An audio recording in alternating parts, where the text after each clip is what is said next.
ಎಲ್ಲರಿಗೆ ನಮಸ್ಕಾರ. ಇವತ್ತು ನಾನು ಅವ್ರೆಕಾಯಿ ಪಲ್ಯ ಹೆಂಗೆ ಮಾಡೋದು ಅಂತ ಹೇಳ್ಕೊಡ್ತೇನೆ ನೋಡಿರಿ. ಅವ್ರೆಕಾಯಿ ತಂದ ತಕ್ಷಣ ಮಾಡ್ಬೇಕ್ರಿ, ಭಾಳ ರುಚಿಕರಾಗಿರ್ತೈತಿ. ಅದನ್ನು ನೋಡಿರಿ, ಒಂದು ಕುದಿ ಚೆನ್ನಾಗಿ ತೊಳೆದು ಸೋಸ್ಕೊಂಡು ಒಂದು ಕುದಿ ಕುದಿಸ್ಕೊತೀನಿ. ಒಂದು 5ರಿಂದ 10 ನಿಮಿಷ ಕುದ್ದ ನಂತರ ಅದನ್ನು ಬಸಿದಿಟ್ಕೊಂಡ್ಬಿಟ್ಬೇಕ್ರಿ. ನೀರು ಮತ್ತು ಅವ್ರೆಕಾಯಿ ಬೇರ್ಪಡಿಸಿದ್ದೀನಿ ನೋಡಿರಿ. ಅವ್ರೆಕಾಯಿ ಚೆನ್ನಾಗಿ ನೀರೆಲ್ಲ ಬಸ್ಕೊಂಡಿದ್ದೇನೆ. ಇಲ್ಲಿ ನೋಡಿರಿ, ಅವ್ರೆಕಾಯಿ ಪಲ್ಯ ಮಾಡಲು ನಾನು ಮೇನ್ ಒಗ್ಗರಣೆಗೆ ಉಳ್ಳಾಗಡ್ಡಿ, ಹಸಿ ಖಾರ, ಹಸಿಮೆಣ್ಸಿನ್ಕಾಯಿ ಖಾರ, ಕೊತ್ತಂಬರಿ, ಕರಿಬೇವು, ಬೆಲ್ಲ ಸ್ವಲ್ಪ, ಆಮೇಲೆ ಹುರಿದಂತಹ ಶೇಂಗಾದ ಪೌಡ್ರ್, ಕೊಬ್ಬರಿ ಪೌಡ್ರು, ಶುಂಠಿ ಬೆಳ್ಳುಳ್ಳಿ ಪೇಸ್ಟ್ ತೊಗೊಂಡಿದ್ದೇನೆ ರೀ. ಬಾಣಲೆ ಕಾಯಕ್ಕಿಟ್ಟೇನಿ. ಎಣ್ಣೆ ಕಾದ ನಂತರ ಈಗ ಸಾಸಿವೆ, ಜೀರಿಗೆ, ಕರಿಬೇವು ಸೇರಿಸ್ಕೊತೇನೆ ರೀ. ಆಮೇಲೆ ಉಳ್ಳಾಗಡ್ಡಿ ಸೇರಿಸ್ಕೊತೀನಿ. ಒಂದು 5 ನಿಮಿಷ ಬಿಟ್ಟು ಈಗ ಅರ್ಶಿಣ ಪೌಡ್ರ್ ಸೇರಿಸ್ಕೊತೇನೆ ರೀ.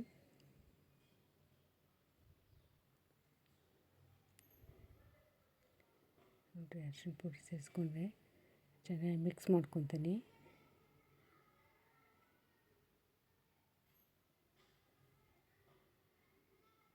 ಆಮೇಲೆ ಈಗ ಹಸಿ ಖಾರ ಸೇರಿಸ್ಕೊಂಡಿರಿ.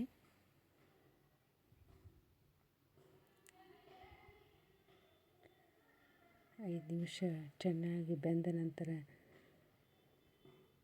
ಈಗ ನೋಡಿರಿ, ಹುಣಸೆ ರಸ ಸೇರಿಸ್ಕೊತೀನಿ. ಹುಣಸೆ ರಸ ಸೇರಿಸ್ಕೊಂಡಿರಿ. ಇದಕ್ಕೆ ಈಗ ಸಾಂಬಾರು ಪೌಡ್ರ್ ಸೇರಿಸ್ಕೊತೀನಿ. 1 ಚಮಚದಷ್ಟು ಸಾಂಬಾರು ಪೌಡ್ರ್ ಸೇರಿಸ್ಕೊತೀನಿ. ಬೆಲ್ಲ ಸೇರಿಸ್ಕೊತೀನಿ ರೀ. ಚೆನ್ನಾಗಿ ಕೈ ಆಡಿಸ್ಬೇಕ್ರಿ.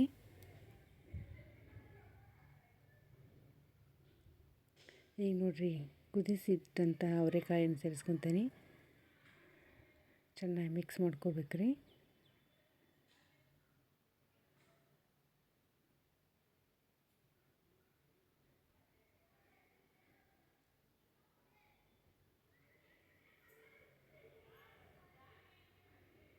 ಚೆನ್ನಾಗಿ ಮಿಕ್ಸ್ ಆದ ನಂತರ ಈಗ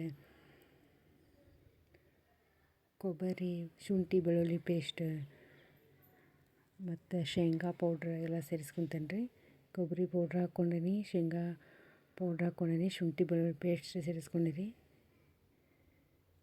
ಈಗ ಚೆನ್ನಾಗಿ ಮಿಕ್ಸ್ ಮಾಡ್ಕೊತೀನಿ. ನೀರು ಕಡಿಮೆ ಅನಿಸಿದ್ರೆ ಇನ್ನೊಂದು ಸ್ವಲ್ಪ ನೀರು ಸೇರಿಸ್ಕೋಬೇಕ್ರಿ. ಈಗ ಗುರೆಳ್ಳು ಪೌಡ್ರ್ ಸೇರಿಸ್ಕೊತೀನಿ. ಹುರಿದಂತಹ ಗುರೆಳ್ಳು ಪೌಡರ್ ಭಾಳ ರುಚಿಕರಾಗಿರ್ತೈತೆ ರೀ. ಮತ್ತೆ ತಿನ್ಬೇಕು ಅನ್ಸುತ್ತೆ ನೋಡಿರಿ ಪಲ್ಯ. ಈಗ ನೋಡಿರಿ, ಸ್ವಲ್ಪ ಒಂದು ಅರ್ಧ ಗ್ಲಾಸಷ್ಟು ನೀರು ಸೇರಿಸ್ಕೊಂಡು ಚೆನ್ನಾಗಿ ಮಿಕ್ಸ್ ಮಾಡ್ಕೊತೀನಿ. ಮತ್ತೆ ತಿನ್ಬೇಕು ಅನ್ಸೋಂಥ ಅವ್ರೆಕಾಳು ಪಲ್ಯ ನೀವು ಎಲ್ಲರೂ ಹಿಂಗೆ ಒಮ್ಮೆ ಮಾಡಿ ನೋಡಿರಿ. ಒಬ್ಬೊಬ್ಬರು ಒಂದೊಂದು ಥರ ಮಾಡ್ತೀರಿ, ಈ ಥರ ಮಾಡಿ ನೋಡಿರಿ, ಭಾಳ ರುಚಿಕರಾಗಿರ್ತೈತಿ. ಬಾಳಶಂಕರ್ ರೆಸಿಪೀಸ್ ನೋಡುತ್ತಿರುವ ಎಲ್ಲರಿಗೆ ತುಂಬ ಹೃದಯ ಧನ್ಯವಾದಗಳು. ಈಗ ಲಾಸ್ಟಿಗೆ ರುಚಿಗೆ ತಕ್ಕಷ್ಟು ಉಪ್ಪು ಸೇರಿಸ್ಕೊತೇನೆ ರೀ. ಆಮೇಲೆ ಕೊತ್ತಂಬರಿ ಸೇರಿಸ್ಕೊತೀನಿ. ನೋಡಿರಿ, ಅವ್ರೆಕಾಳು ಪಲ್ಯ ಚಪಾತಿ ಜೋಡಿ, ರೊಟ್ಟಿ ಜೋಡಿ ಸವಿಯಲು ಸಿದ್ಧ ಆತ.